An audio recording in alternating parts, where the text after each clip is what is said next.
დღეს ჩვენ ვილაპარაკებთ დემოკრატიზაციაზე პოსტკომუნისტურ სამყაროში. ეს საინტერესო თემაა, იმიტომ რომ ბევრი ქვეყანაა ასეთი და იმიტომაც რომ ჩვენ საქართველო ვართ ერთ-ერთი ასეთი ქვეყანა, ასე რომ ბუნებრივია რომ ჩვენთვის განსაკუთრებით საინტერესოა სახელმწიფო როგორ ხდება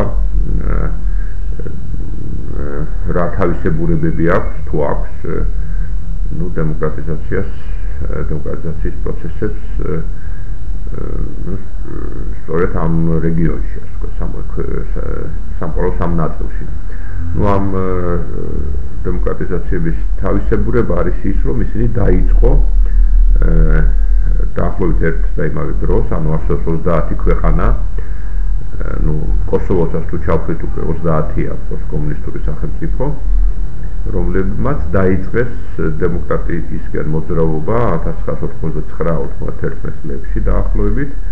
ყოველ შემთხვევაში მათ განაცხადეს, რომ უარყოფენ კომუნიზმს და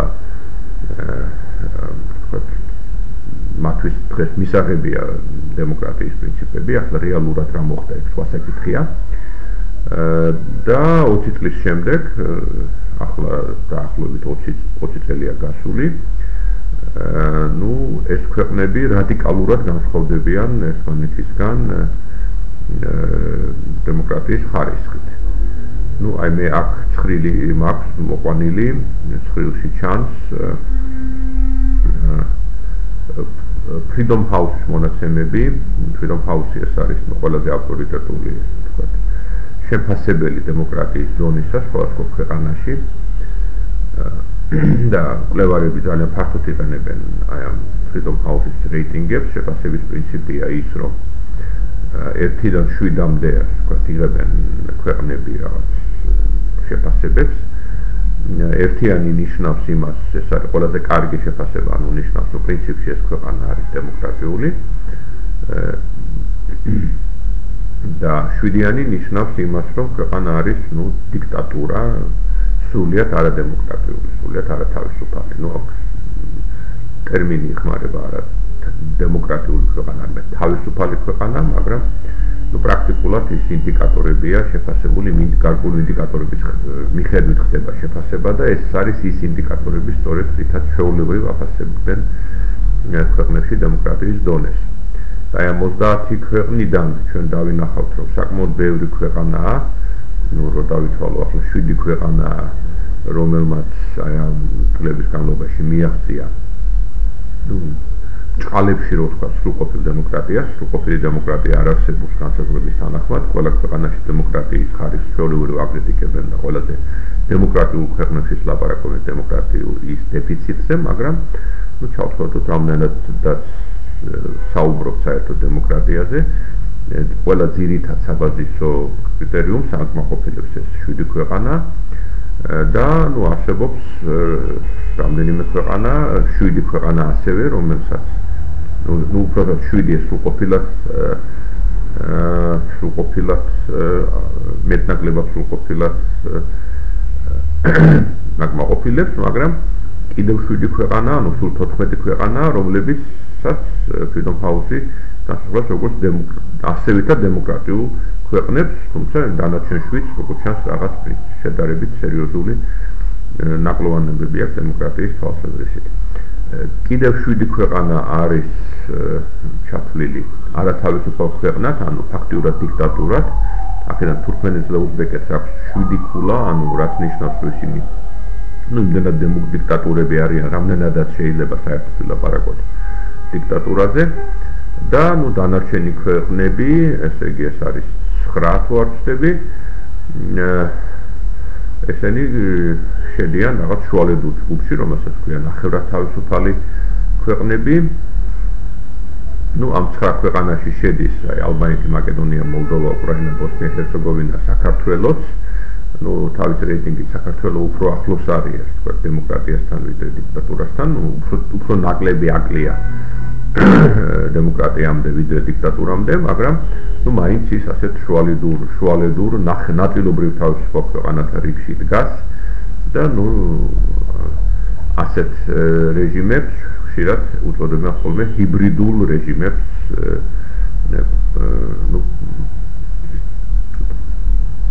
პოლიტიკურ კვლევებში, ანუ რატომ გაჩვენეთ ეს ცხრილი, ну გარდა იმისა, რომ ეს ფაქტობრივი ამოსავალია, აქ ყველაზე თვალსაჩინოა ის, რომ აი თითქოს მეტნაკლებად ერთი და იგივე რეჟიმი არსებობდა ახლა, აი ამ სრულიად დემოკრატიულ ქვეყნებში შედის მაგალითად ესტონეთი და ლიტვა, რომლებიც საბჭოთა კავშირის ნაწილი იყვნენ, ანუ ერთ თავრობის ქვეშ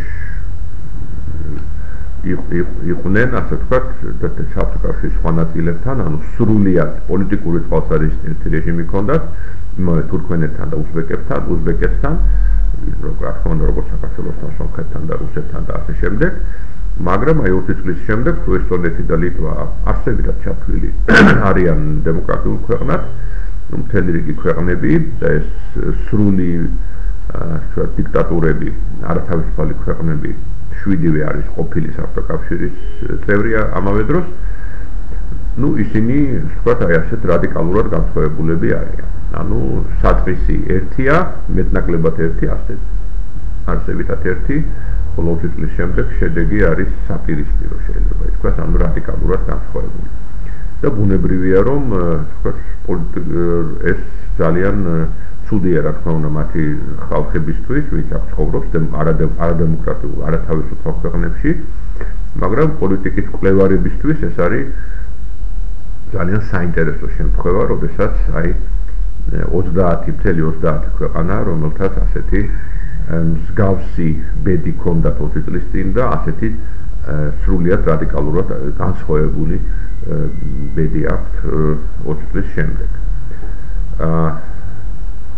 ну რა გასაგებია რომ ეს ასეთი განსხვავებულია, მაგრამ კონკრეტულად რა კითხვები უნდა დავსვათ ჩვენ როგორც პოლიტიკის კვლევარებმა, დემოკრატიზაციის კვლევარებმა, ну ამ ქვეყნებთან დაკავშირებით, ანუ რა კითხვების ფონზე უნდა განვიხილოთ ეს ქვეყნები.